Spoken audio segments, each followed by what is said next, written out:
Welcome to Silent Nightmares. Winter is the season of shadows.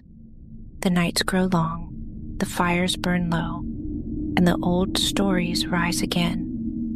Not the cheerful tales of saints and gifts, but the darker ones. The ones whispered to children in the hush of snow. The ones that remind us that winter is not only for joy, but for judgment. Tonight, we walk among them, the watchers of Yule, the monsters of Christmas, the ones who punish, who prowl, who slit and devour. Listen closely, for the wind carries their names. Grilla, the mountain mother. The wind has teeth, it gnaws at the eaves and rattles the shutters, but here, in the hush of your room, you're wrapped in warmth, in shadow, in story. Close your eyes. Let the fire crackle low, and listen. For in the far north, where the sun forgets to rise, and the earth steams with ancient breath, there lives a mother. Not the kind who sings lullabies, not the kind who bakes bread, but the kind who waits and watches and hungers. They say she was born from the bones of the earth, that she crawled from a crack in the lava fields, already full grown, already furious. She has had 3 husbands. The first 2 she ate. The third, Lipaluti, still lives, but only because he is too lazy to be worth chewing. She bore 13 sons, each one a trickster, a thief, a shadow in the night. But Grilla is no prankster. She is punishment made flesh. All year she listens, not with ears, but with something deeper. She hears the tantrums, the slammed doors, the whispered lies. She hears a child who kicks a dog, the one who steals from their sister, the one who says, "I don't care." And when the nights grow longest, when the snow buries the roads, and the stars blink coldly overhead, Grilla begins her descent. She wraps herself in a cloak of stitched skins. Some say they still twitch. She takes her sack, woven from sinew and sorrow, and she walks. Her hooves crack the ice. Her breath fogs the trees, and her hunger is a drumbeat in the dark. In her cave, the fire never dies. It burns with a blue flame, fed by bones and regret. The cauldron is wide enough to drown in. It bubbles with a stew of root vegetables, moss, and meat. When she returns, she empties her sack. The children do not scream, not anymore. They're quiet, as if the cold has already claimed them. She stirs. She sings a lullaby in a language no one remembers. And she eats. They say she never gets full, that her hunger is not of the body, but of the soul, that she feeds on cruelty, on selfishness, on the rot that grows in the heart. So if you hear hoofbeats in the snow, if you see a shadow too tall to be human, if your fire flickers for no reason at all, be still, be silent, be good. But you've been kind, you've been careful, you've shared your bread, you've said your thank yous, so sleep now. Let the wind pass, let the shadows stretch. Grilla has no quarrel with you. Not tonight. But Grilla is not alone in her cave. Beside the bubbling cauldron, another shadow stirs, a beast with fur black as soot and eyes that burn in the snow. her pet, her sentinel, the Yule Cat, Yola Keterin, the Yule Cat. The snow lies heavy tonight. The world outside is white and silent, but silence can be dangerous, for in the stillness something prowls, not a wolf, not a man, but a cat, larger than a house, older than the hills, and hungrier than the wind itself. They call it Yola Keterin, the Yule Cat, born of shadow, raised in the cave of Grilla. It is her pet, her sentinel, her beast.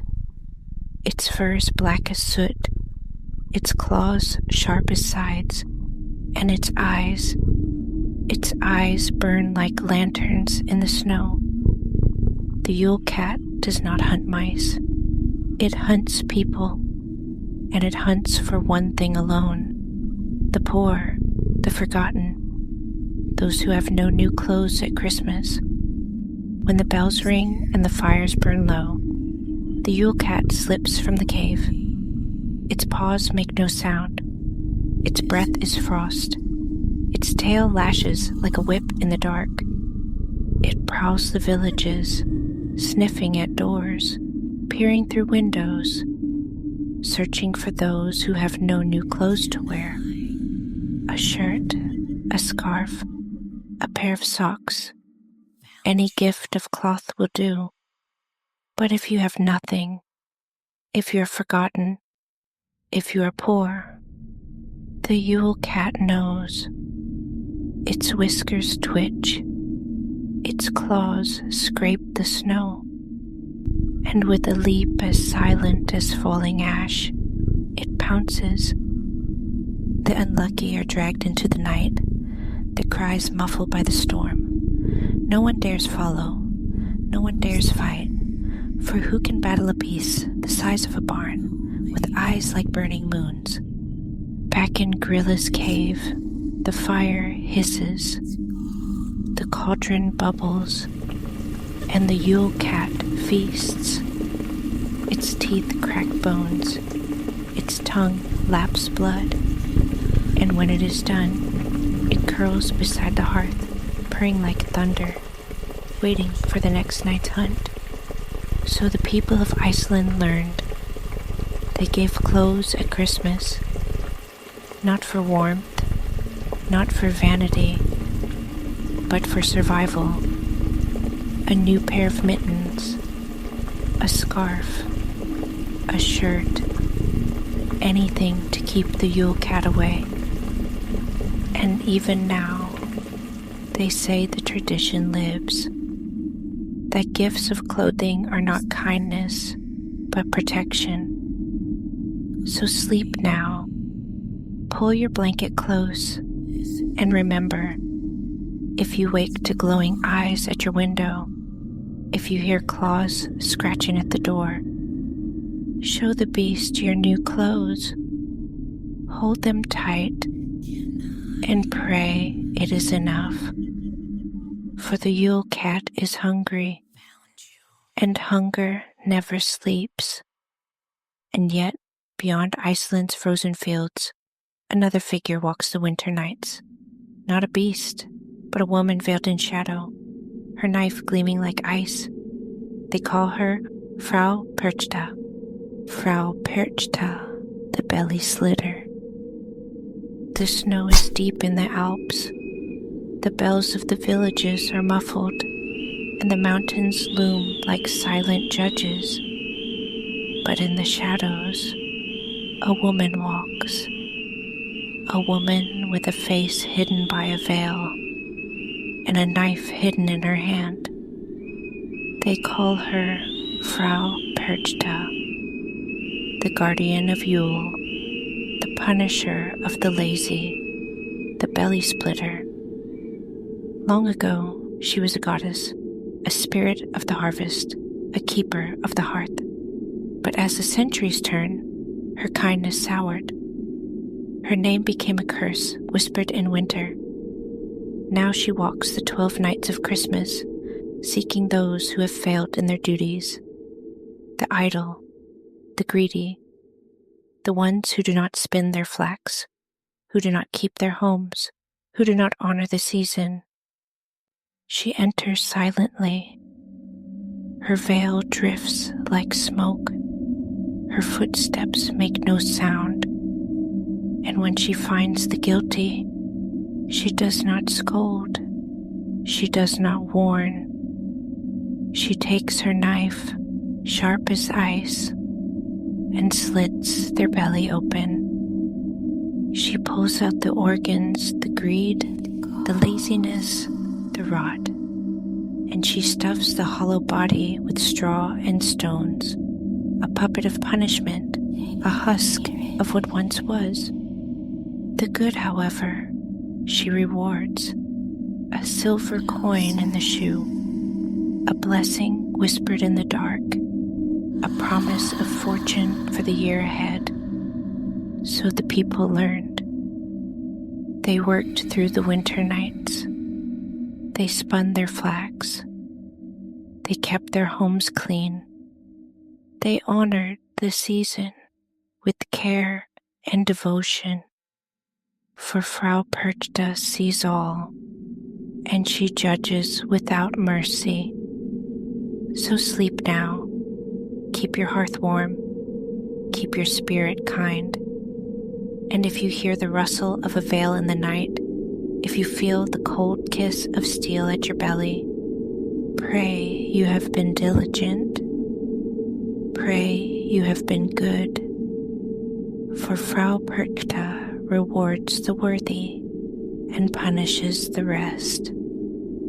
So the mountains keep their secrets, and the snow carries their footsteps. Grilla, the Yule Cat, Frau Perchta, 3 watchers of winter, 3 judges of the dark. And as you drift into sleep, remember, the old stories never rest. So close your eyes. Let the dark hold you, and sleep, if you dare. Good night from Silent Nightmares.